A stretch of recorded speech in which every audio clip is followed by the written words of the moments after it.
with a great authority that he speaks.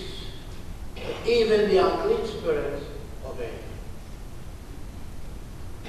In the first reading today, we experience, or the people of God experience, what happened at Mount Sinai when Moses left them to go on the mountain to receive from God the Ten Commandments. When God rested on the mountain, there were earthquakes, there were thundering, there were fire, because God wanted to show that his presence is now taking place.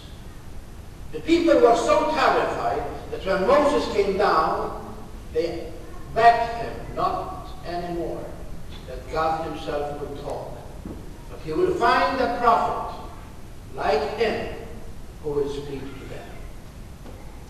And God said to Moses, well done. That's what I will do. But now there is a condition to this. That the prophet has to speak only what I tell him to speak. And you need to obey him.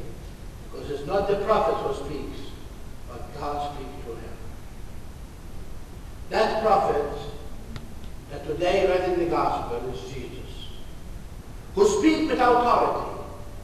He speaks with a language that the people can understand, but even he speaks with that language that is different from human language.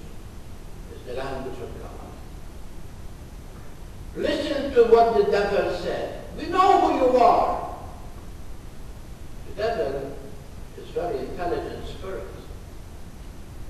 And he said, why you are here to destroy us? And we know that the devil do that because purposely the devil. The devil, you don't know if I have supply. And we know the devil himself will do this because he wants to destroy the mission of Jesus. Remember, if Jesus spoke that he is the Son of God, he will be killed instantly. Because nobody can equal with God. And we know that Jesus quieted him. Silence. Come out of him. Today, Angela, who is in St. Teresa's school, came and talked to us about Catholic education. As you know, the last weekend of January, the church, the Catholic Church in America, celebrate a week of Catholic education awareness. And as you know, Catholic schools today are going to a very hard time. And they are going to a hard time because there is one element missing among our congregations, and that is faith. If we have faith, we appreciate very much what Catholic school is all about. Catholic school is the mission of Christ before he went to heaven. Go now and teach your nations. He didn't tell them go and sit in the pew. Go now and teach your nations and make everyone knows about me. Who receive your message and is baptized, he will be saved. Many of you say, Father, you don't understand. The Catholic education is very expensive. We cannot afford $2,000 or more for every child we have.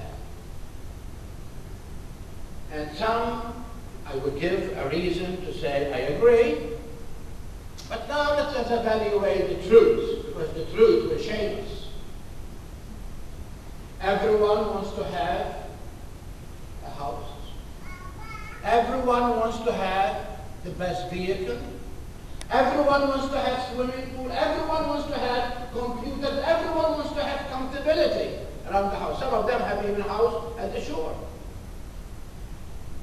Everyone wants vacations once a week, once a month, once a year. And if you put all that money together and give it to your son, to your daughter, or to your children, you are giving them more than a vacation that lasts for a few days, but you are giving them something for life. And that's why many parents make that sacrifice. He said, but our public school fathers, they are excellent. I am not doubting that. The public school of Belmar, of Barrington and Magnolia, they are superb in education. Don't misunderstand me. But those who go to our school, they have one thing that public school do not have, and that is the Catholic Christian philosophy. If a teacher is teaching in the middle of math, and something comes up, and that involves religion, she will even insert, because that is the foundation of what we exist. Catholic schools are by no means superior to public schools. But let me remind you the last poll that we have for those who went to Catholic education. 98% of our students are recruited by outfits, by people who want them because they have some things that public school they have not. That discipline, that movement to be the best. And the education was centered on the child. And that is something that many really appreciate and want in their workers, because they can rely and can depend on their future today. My dear people, I was a pastor of a school, and I told them then, they can hear me, that the school will close, because it's not the bishop or the pastor that closed the school, but it's the parents who close schools. I have to say one thing: you close a school and you have a dead parish, because the life of the school, because of the children and the parents involved, you have life in the parish. So you think it is good for us to close schools or to promote them? On the contrary, we promote them, because not only we gain, but we prepare a foundation for our nation and for our church tomorrow. Many people, when St. Francis School, then it was Our Lady of the Sacred Heart who closed. Oh, they were in arms. They were in arms. Who closed the school? His parents, who does not come to register and enroll their children in school. You cannot run school today with 79 kids. In order to break even, you have to have at least 200. Under 200, you are in the red. Above that, you might swim to the shore. My dear people, Catholic education was one of the heart, the mission. In fact, the Holy Father, John Paul, called it Horta Ecclesia, that means with the heart of the church. In order to be part of the church, we need to be part of the education of the message of the gospel. Today, unfortunately, many parents, even those who send to Catholic school, do not go to church. How can you build on that, dear people? And that's why today I am so thankful for many sisters, for many priests, for many parents, for all of you who contribute and build and continue to assist us in promoting Catholic education. That's what Angela said at the end. We thank you for being part of us. We are regionalized with St. Teresa. About a month ago, I received a letter from the office that now the community of Holy Spirit here, of Emmaus, is going to be part of the regionalization. I cannot pay by myself and Father Gorman, we cannot pay the subsidy. It's too much. And I suggest that from the income I have, I give them 30% of that income, which is $70,000, to be their subsidy. But that was not enough. Because when they made the budget, I happen to be not here yet, the budget was for $108,000. I cannot do it. From the income I have, I cannot do it. Because not only I have school, I have assessment in the diocese, which is 15%, 10%, I have utilities, I have the payroll, which is nothing. I have other things that have to be run by the parish. I have these blessed buildings that we have to take care of. We'll finish them once and forever. And so I cannot do it. Catholic education, dear people, is more than the heart of the parish, but is the heart of the Catholic Church. I cannot stress it more enough.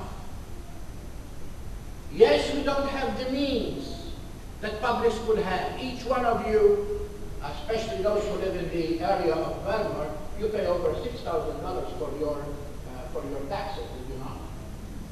Do you know how much of the taxes go to public school? Over $3,000. Imagine if I have $3,000 from every parishioner here for a Catholic education. My dear Lord, I will build, not close schools. And the people, they complain about bishop closing schools, pastors closing schools. That is not true. We are for Catholic education, and we will be till we die. We are committed to that.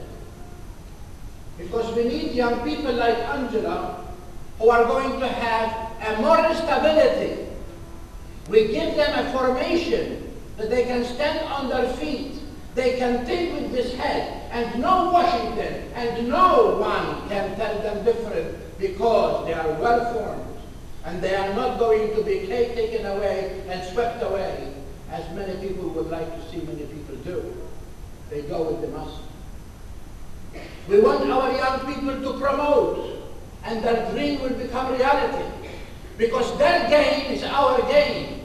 If we have young people who are interested in our church, and they know the teaching of the church, and they know how to make a moral judgment, society will gain, because we have people, not a bunch of liars that we have in Washington. And believe me, it's not one party or the other. Both parties are a bunch of crooks. They have to see them on television. I hope the election was yesterday.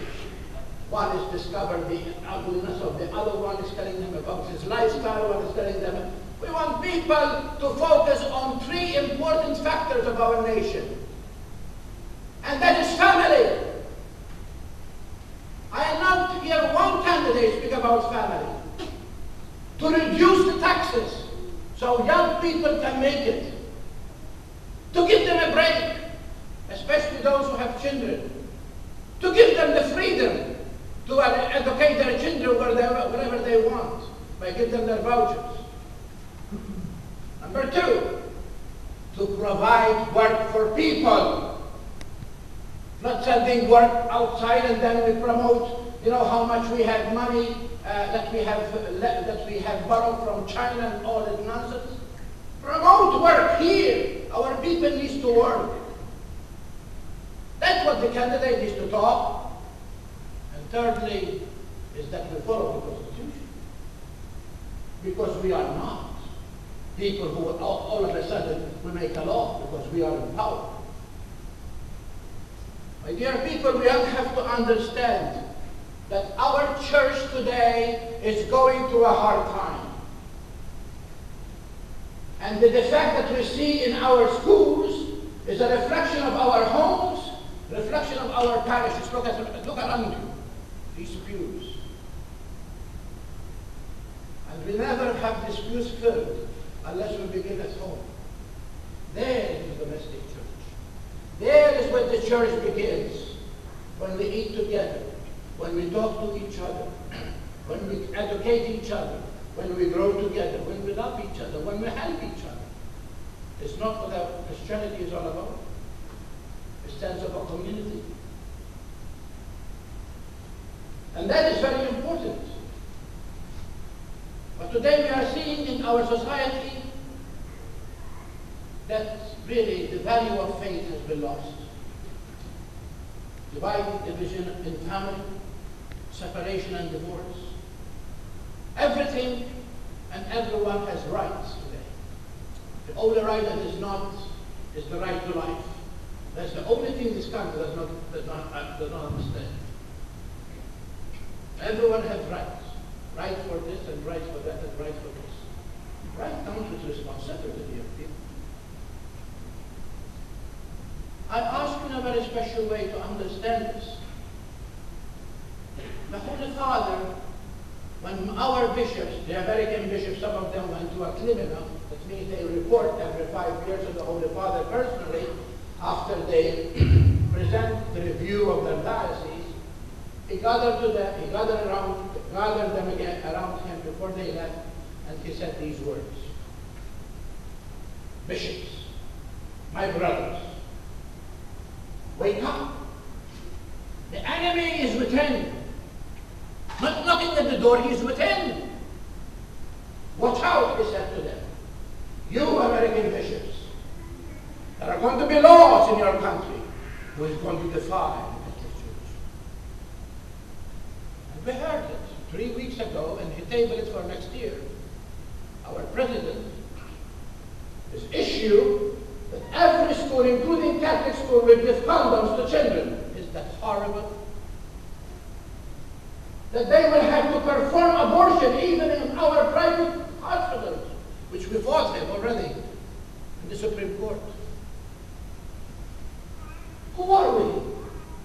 Are we free country? That's what we think we are? We are not. If we are being dictated by the dictator. And that's why we need these young people to really change the view of this nation. The Holy Father issued for this year a year of faith, that we focus on the faith, that we have a personal relation with Jesus. I have been preaching this from the day I was born. Personal relation with Jesus. This is the year of faith. This is the year of awareness. Many of you have your own people who do not go to church. There are people next door to you who does not go to church. There are some people who does not even believe that there is a need of God in their life because they make themselves gods. They have money, they have strength. Who needs God? God is for grandma, for my little kid. I don't need him. Do you know, my dear people, that this time, in our time when we are living, I am burying more young people than I buried, put together, 31 years of adult people. Over those 18, 21, 24. Because our young people have nothing to fall on. They focus on themselves. And when that something that they think of themselves fall into pieces, then they are destroyed. And so there is no hope. And that depression brings them to destroy even their own lives. Dear people, today, as we continue this Mass, with the support of our Catholic education, I ask to join me to continue to do the best you can to promote Catholic education. Do we have the facts? Of course we have the facts. Sometimes you find a teacher in the 5th, 6th, 1, the 2nd grade that is not that great that you think that you were supposed to be. Of course we do. But that is even in public school and even in families you find those kids. But on the whole, Catholic education is superb. Many times, in sending you my envelopes, I request that you will take once a month for school subsidy. Many people, they take the $2 from the first one and put them in the other one, which is really a laugh. But the other thing is, we are responsible for $70,000 subsidy to St. Teresa. On the 25th and the 6th of the month, you can see it on my desk. $7,000 for St. Teresa, waiting for my signature to go. And I promise that I will do it because that is my responsibility. In fact, my pastorship will reside on teaching. If I am not a teacher, I am not a pastor. And people say, well, you know, you talk strong and this, because I take my vocation to preach the word of God seriously. Because St. Paul said, and the people say, who does that? That's St. Paul. St. Paul said, how can they know it if they are not called? And why they are called? To proclaim the good news. How blessed are the feet of those who proclaim the good news. That's what we are, the proclaimer of the good news. I conclude by saying thank you for being always very careful and very supportive of the Catholic education. Some of you say, I don't even have grandchildren in school. Well, what do you think we are? We are one church. And the connection that you give me is not for me to see you how much money I have in the bank, like Sister Regina used to have. But it is, give it to me, to give it to you back. It's a cycle. When you are raising children, others did it for you. Now that you raise your own children, you do it for others. It's a cycle. It's a cycle. We as a church have responsibilities, not only of Catholic education, but to educate our seminarians, which I am going to talk to you a few weeks from now when we have the House of Charity, but the House of Charity is not paying the sin of the priest. I put it in the bulletin, you are going to see it in your letter that you received, how the House of Charity money is being divided, educating your priest. Tomorrow, if you wish to have a priest at the order, you support him today when he is in the seminary. If you want your mother to be anointed and to receive communion in a nursing home, support the House of Charity who pay the salary or the stipends of the priests who go there. Everything that you do, dear people, come from the community to the community. If you think that the church is rich, you are so mistaken. If you want to know that, I wish that you can come to the Financial Council, but you cannot come. But I will, at the end of August, give you a financial statement. I just gave them to them, the trustees and the finance, the 6 months review. Are we in the hole? Yes, we are. Because we don't have the people to support the goal that we're supposed to have. But unfortunately, we are living in a situation that everyone is in the same boat financially. But I ask you, dear people, to support Catholic education. Because that is the future of the church. The church gave us saints from this nation who their focus was Saint John Newman, Mother Dresser, Mother Green, Seated. All of them, they have one vision: to educate. To educate. Because when you educate a child, the whole family comes together. And when you reach the whole family, you build the Catholic awareness. When that is not done, you begin to diminish. We need to begin at home here. When home is educated and home is instructed, then we as a church will benefit, and even the nation will benefit. Pray that the vision of our Holy Father, especially during this year of faith, will be our jobs. This is my dream. I don't know if I am able to do it or not. I like to ask a congregation of men and women who give me about 8 priests or 8 religious, what they are, and I send them knocking on doors. Yes, it's going to be a pay for the parish, but I don't care, because it's going to be benefits. We need these people to know that God loves them, and they need to return home where they belong. This idea of merger, and they have a fight with a priest, and my mother was better than God of my mother, and God is not good, and blah, blah, blah, blah, is for the birds. Excuses. Without God, we have no identity. I am what I am because He knows that I love Him, He loves me very much, and He created me even in His own image. And now He is asking me in return to make Him known. It's not the purpose of life. To know Him, to love Him, to serve Him in need of one another, so I can live with Him. May the words of St. Paul today, which I am not going to go into, but I like the last sentence of St. Paul. Focus always on Jesus. Whether you are married or single, do not let your goal to please God, to be with Him, is the focus of your life. I said one thing.